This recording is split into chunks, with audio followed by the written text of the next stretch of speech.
90चं दशक सुरू होत असताना देशाची आर्थिक स्थिती नाजूक होती। देशातील परकीय गंगाजळीने तळ गाठला होता। चलन वाढही भयंकर झाली होती।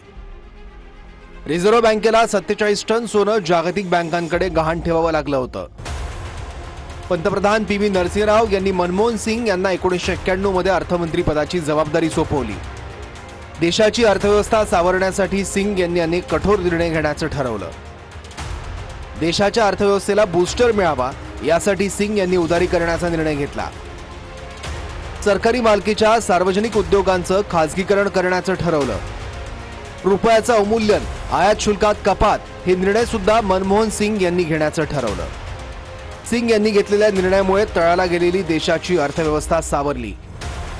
उदारीकरणाच्या निर्णयामुळे देशात परदेशी गुंतवणूक वाढली।